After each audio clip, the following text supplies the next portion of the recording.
ಅಯೋಧ್ಯೆಯ ರಾಮ ಮಂದಿರದ ದೇಣಿಗೆ ಹಣವನ್ನು ದುರುಪಯೋಗ ಮಾಡಿಕೊಂಡ ಕೇಸ್ನ ತನಿಖೆಯನ್ನು ಚುರುಕುಗೊಳಿಸಲಾಗಿದೆ. 8 ಆರೋಪಿಗಳ ಪೊಲೀಸ್ ಕಸ್ಟಡಿ ಇವತ್ತಿಗೆ ಅಂತ್ಯ ಆಗುತ್ತೆ. ಇವತ್ತು ಕೋರ್ಟ್ಗೆ ಆರೋಪಿಗಳನ್ನು ಹಾಜರುಪಡಿಸಲಾಗುತ್ತೆ. ಪ್ರಕರಣದಲ್ಲಿರೋದು ಒಟ್ಟು 8 ಆರೋಪಿಗಳು. ಅವರ ಪೊಲೀಸ್ ಕಸ್ಟಡಿ ಇವತ್ತಿಗೆ ಅಂತ್ಯ ಆಗುತ್ತೆ. ಮತ್ತೆ ಕೋರ್ಟ್ಗೆ ಹಾಜರುಪಡಿಸಿ ಅವರನ್ನ ವಾಪಸ್ ಪೊಲೀಸ್ ಕಸ್ಟಡಿಗೆ ಪಡಿತಾರಾ? ನಿನ್ನೆ ಆರೋಪಿಗಳ ಮನೆಯಲ್ಲಿ ಶೋಧ ಕಾರ್ಯವನ್ನು ಪೊಲೀಸರು ನಡೆಸಿದ್ರು.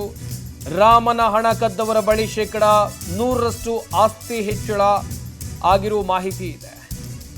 ಆರೋಪಿಗಳ ಬಳಿಯಲ್ಲಿ ಫಾರ್ಮ್ ಹೌಸ್, ಐಷಾರಾಮಿ ಕಾರು. ಆರೋಪಿಗಳ ಪರ ವಾದಿಸೋಕೆ ಯಾರೂ ವಕೀಲರು ಮುಂದೆ ಬರ್ತಾ ಇಲ್ಲ. ಇನ್ನು ಆರೋಪಿಗಳ ಮನೆ ಮೇಲೆ ಬುಲ್ಡೋಸರ್ ಕ್ರಮಕ್ಕೆ ಆಗ್ರಹ ಕೇಳಿ ಬಂದಿದೆ.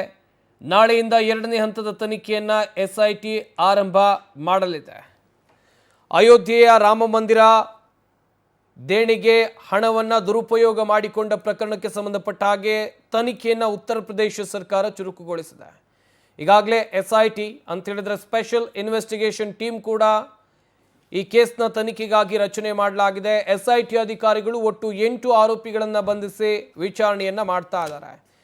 ಹಾಗೆಯೇ ಇವತ್ತು ಅವರ ಪೊಲೀಸ್ ಕಸ್ಟಡಿ ಅಂತ್ಯ ಆಗುತ್ತೆ.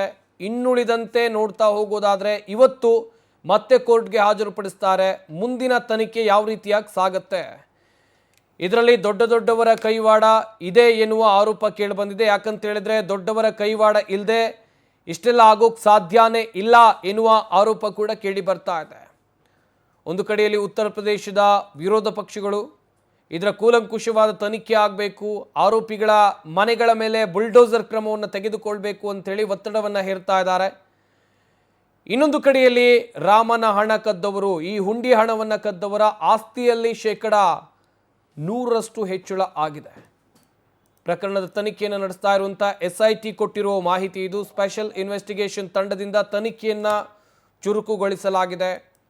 ಅಯೋಧ್ಯೆ ರಾಮ ಮಂದಿರದಲ್ಲಿ ನಡೆದಿರುವಂಥ ಹುಂಡಿ ಕಳ್ಳತನ ಪ್ರಕರಣ, ಸದ್ಯ ಇದರ ದೇಣಿಗೆ ದುರುಪಯೋಗ ಪ್ರಕರಣಕ್ಕೆ ಸಂಬಂಧಪಟ್ಟ ಹಾಗೆ ತನಿಖೆಯನ್ನು ಚುರುಕುಗೊಳಿಸಲಾಗಿದೆ.